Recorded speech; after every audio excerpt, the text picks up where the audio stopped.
Ayan mga kapatid, nahuli ko to kagabi dito. Pumasok siya dun sa second floor na kwarto. Ayan. And hindi ko alam kung anong ibon to. Papakawalan ko na lang. Ayaw alagaan ni Bayaw kasi baka mamatay lang daw. Ayan o. Titignan natin kung ano. Ayan o, medyo sinlaki na siya halos ng manok. Bata pa kasi to.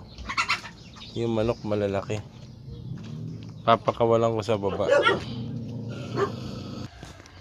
Ayan, papakawalan ko dito sa baba. Kasi papasok ako ng trabaho. Ayun, parang sinlaki ng kalapate.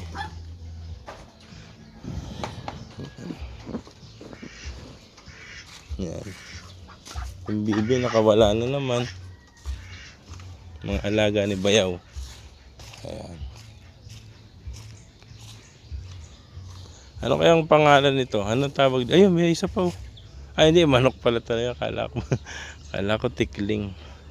Ito, hindi ko alam kung anong ibon po ito mga kapatid. Ayan o. Pula yung mata.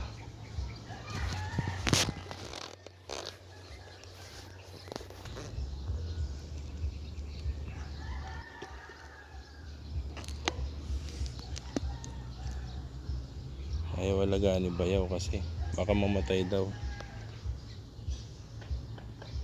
Yung gusto nga sana nila tita. Wala namang cage mga kapatid. Papakawalan lang natin, no? Paki-comment na lang kung anong ibon to mga kapatid. Comment ko na lang. May gusto na lumipad. Papakawalan na ba? O yun na. Hantulin. Lumipad na. Lumabo na. Hanggang dito lang mga kapatid. Please like, share, and subscribe to my noise channel. Ano lang po yun. Nahuli ko kagabi dun sa sa kwarto ng mga bata. Sa second floor. Bukas kasi yung bintana. Pinakawalan ko kasi hindi naman maalagaan yun. Doon siya pumunta oh. Layo. Anong ibon kaya yun ano?